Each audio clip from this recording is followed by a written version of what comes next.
Bonjour à tous et bienvenue. Dans le mercato, les apparences sont souvent trompeuses. Parce qu'on voit des sommes records, que ce soit en indemnité de transfert, commission d'agent, et on a l'impression que tout va dans le meilleur des mondes et que le business n'a jamais été aussi florissant. En réalité, c'est peut-être le mercato le plus difficile depuis des années et des années. Alors vous allez me dire, mais pourquoi? Parce que tout simplement, on a carrément effacé la tranche des joueurs et des clubs intermédiaires. Je m'explique. Auparavant, vous étiez un bon joueur.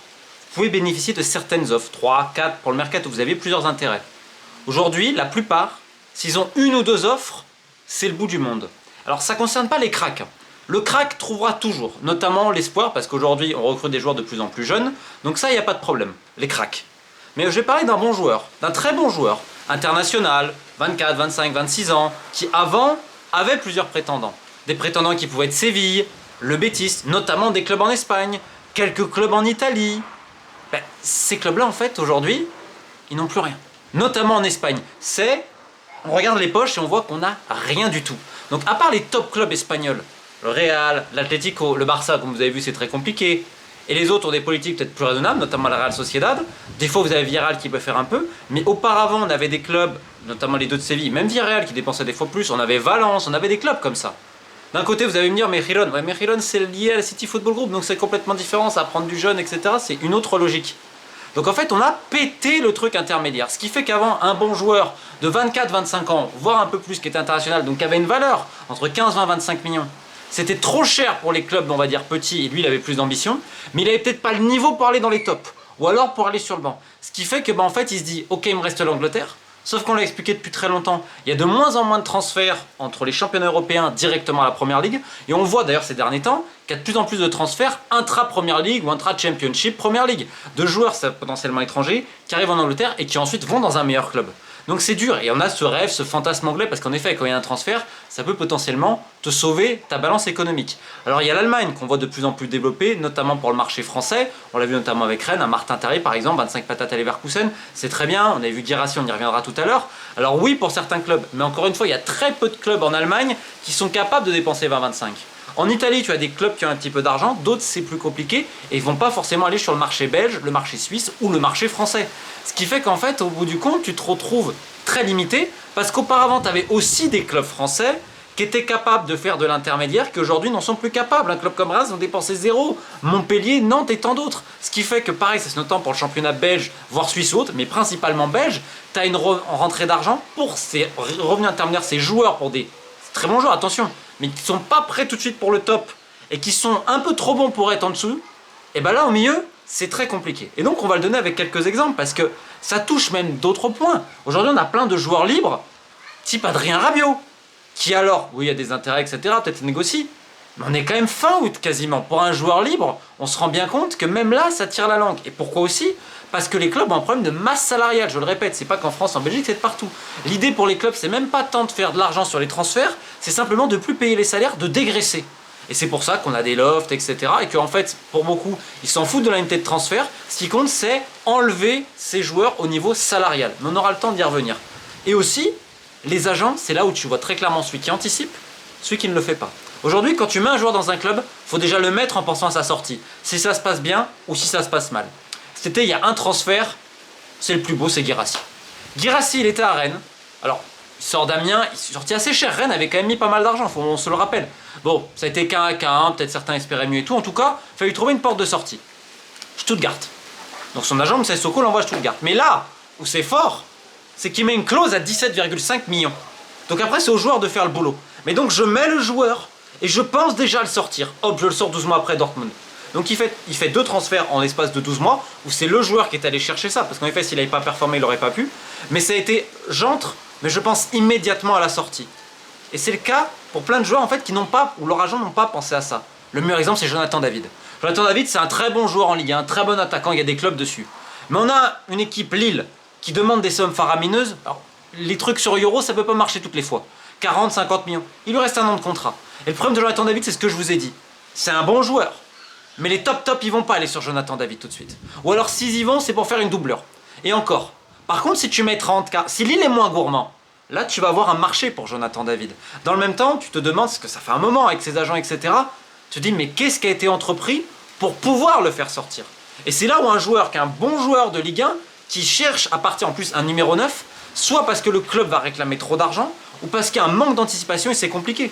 En parlant de manque d'anticipation et de profil, on a l'exemple de Maxence Cacré à Olympique Lyonnais. Bon joueur, qui fait une super deuxième partie de saison avec Pierre Sage à Olympique Lyonnais. Il change d'agent, qui tire gras, pour aller avec Stellar, grosse boîte anglaise. Alors déjà, je vais le dire à tout le monde, arrêtez de croire que les grosses boîtes type CA Soccer, Stellar, Wasserman ou ce que vous voulez, ça va vous sauver. Aujourd'hui, c'est plus vraiment le cas. Sauf que Maxence Cacré, il n'a pas le profil Première Ligue. Je suis désolé, tu prends des agents forts en Angleterre sur des clubs moyens, alors que tu n'as pas le profil Première Ligue. Pour certains peut-être, mais tu l'auras pas pour le top. Pourquoi? Parce que certains vont dire il est trop petit. Je suis désolé, c'est comme ça. Dans le milieu, tu parles aux recruteurs, tu parles aux agents, ils vont tous te dire ça. Alors que c'est vrai que pourtant il envoie le mec, il n'a pas peur des duels, etc. Et c'est un très bon joueur. Mais Maxence Cacré, il était fait pour les clubs comme Séville, il est fait club pour la Roma. Mais la Roma, qu'est-ce qu'ils ont fait? Enzo le fait. Quand Enzo le fait, et là, il faut dire bravo aux représentants Enzo le fait, ils anticipent la situation, il y a eu un problème en fin de saison, ils ne jouaient plus vraiment avec Julien Stéphan, etc. et tout. Ok, on va chercher à le sortir. Ils y vont en amont. C'est plutôt bien négocié, puisque Rennes va réussir à le vendre un peu plus cher, je crois, parce qu'ils l'ont acheté alors qu'il fait une saison K1K tronquée par les blessures. Si le fait va à Rome, pour un mec comme Cacré et tout, le profil c'est fini, même s'ils sont un peu différents, etc. Pour les clubs, s'ils ont mis 20 patates sur un milieu de terrain, ils vont pas remettre 20 patates sur un autre. Et les clubs espagnols qui sont capables de mettre 20, ça n'existe plus. Donc tu dis l'Allemagne, tu commences à t'y prendre tard. Alors tu espères, parce qu'en effet, les 10 derniers jours du mercato, va avoir un emballement, avoir des offres du prêt, du ci, de là.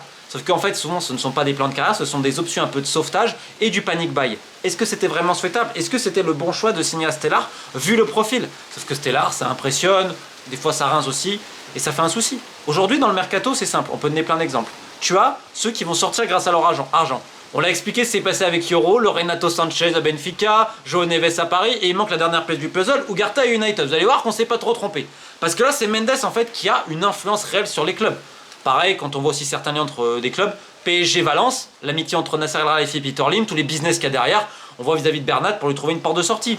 Tandis qu'au PSG, il y a plein de joueurs dont on les séparer. Skriniar, mais c'est invendable, payé super cher, plus le salaire énorme. D'un côté, un club qui a payé super cher un joueur, type Wai, pour Lens pour Wai, peuvent pas passer pour des bus en le bradant directement un an plus tard. Donc il faut trouver. Wai, ils ont galéré. Wai, au début, il y avait Bournemouth dessus. Bournemouth qui voulait faire une grosse offre. Puis ils se sont renseignés. Ils ont vu toutes les histoires, etc. Ils ont dit non. Il n'y avait que Marseille dessus au final. Et tu le vends moins cher que tu l'as acheté, mais on va dire t'as amorti avec les années de contrat, etc. Et tout. Donc tu dis ok. Plus ça fait toutes les opérations comptables. À Paris, un joueur comme Skriniar, il est invendable. Salaire prêt, etc. Tout le monde le sait. Donc ça fait que tu dois le garder potentiellement pour plusieurs années. Sauf si tu as ces connaissances-là. Quand on parle vis-à-vis des agents, une boîte qui fait un mercato catastrophique, ils ont perdu Manu Koné, tant d'autres, c'est Classico. J'en parle depuis longtemps. Sauf que Classico et Brest, c'est les copains, c'est la maison. Ah bah Romain Fèvre, on va le recaser là-bas. Regardez la valeur qu'a perdu Romain Fèvre, ou d'ailleurs directement il est arrivé, il y a eu problème à l'entraînement avec quelqu'un, enfin bref. C'est assez compliqué à ce niveau. Et donc en fait c'est là où tu vas voir si les agents sont très influents dans un club. Et ça souvent c'est mauvais signe pour le club, parce que Brest, ils ont terminé très haut. Je tiens quand même à dire que la politique de transfert, on va dire que ça serpente un petit peu gentiment. Et on voit que quand les agents ont une prépondérance, c'est pas bon. D'un autre côté, il faut faire le bon choix et il faut travailler en amont. Le problème, c'est qu'aujourd'hui, il y a plein de dossiers qui n'ont pas été travaillés en amont du tout. Et après, tu as le troisième point, c'est les clubs qui souhaitent tellement se débarrasser des joueurs, mais qui sont dans une situation financière précaire, qui réclament trop. Montpellier, alors Montpellier, c'est les spécialistes. Là, finalement, Chota risque de le vendre. Mais ils ont réclamé des sommes pas possibles au début, donc à un moment donné, non. Parce que pourquoi Nice, pourquoi Rennes, ils ont réussi à vendre autant de joueurs cet été? Ok, il y en a peut-être un peu bankable, mais c'est parce que si tu regardes notamment Nice, la direction elle a été raisonnable dans ce qu'elle a demandé. Le problème avec certains clubs belges et français, c'est que les mecs réclament des sommes pas possibles. Ce qui fait que les clubs étrangers disent mais non, on veut pas négocier avec eux. Et je le répète, une offre, t'en as pas forcément deux. C'est le cas qu'on a vis-à-vis de Ryan Cherki. Mais avant de parler de Ryan Cherki, je vais terminer sur ces clubs qui font des lofts. On a l'Olympique Lyonnais, on a aussi Marseille. Alors c'est des méthodes qu'on voit de plus en plus. On pourrait y revenir vis-à-vis du droit du travail, vis-à-vis de plein de choses. Et ce que moi je j'adore, c'est comment on va utiliser notamment à Marseille des relais de communication sur les réseaux, etc. Pour dire vous avez vu les joueurs ils sont abominables, etc. Alors ça, c'est très ironique parce que le nombre de fois où quand le joueur va bien, les clubs par contre ne disent rien, il y a des passes droits, etc. S'il y a des écarts de comportement, par contre quand on veut les dégager, là, ils ont la peste et le choléra. Rappelez-vous Bordeaux à l'époque de Gérard Lopez pour Costil et Koscielny, on a presque fait croire que c'était des grands racistes, etc. Notamment Costil. C'est quand même assez immense des fois la manière dont les clubs se comportent. Il faut pas croire. Je dis souvent les joueurs, je dis pas que c'est magnifique, les entourages, les agents, mais les clubs, vous vous rendez pas compte à quel point les clubs usent et jettent les joueurs quand ils en ont envie et que la parole, il n'y en a pas forcément. C'est pour ça qu'autant de joueurs se disent mais attendez, ils m'ont fait ça, ils m'ont mis des pressions, vous croyez que je vais leur faire une fleur? C'est pour ça que le rapport il est très compliqué. Et là à Marseille, quand tu fais ça, tu dévalorises complètement tes joueurs sur le marché, mais c'est même pas pour récupérer les transferts, c'est simplement pour te libérer des salaires et aussi mettre certaines pressions et dire ok ça va se passer comme ça, pour forcer les joueurs à accepter le peu d'offres qu'ils peuvent avoir. Parce que je le répète, C'est un mercato où il y a très peu d'offres. Il ne faut pas croire tout ce que vous voyez ici et là. Et pourquoi je termine sur Cherki? Parce que ça, c'est un dossier qui est fabuleux. Lyon veut faire partir Cherki comme n'importe quel autre joueur. Aujourd'hui, un mec comme Mama Baldé qui a été acheté, bah, s'il y a des offres, et je sais qu'il y a quelques intérêts, et ben il sera mis dans la charrette directement parce qu'ils ont promis 100 millions de ventes à la DNCG. Comme plein d'autres clubs ont promis des dizaines de millions de ventes et la DNCG a dit oui, bon d'accord. Encore une fois, on joue avec de l'argent qu'on n'a pas. Vive le contrôle dans le football français.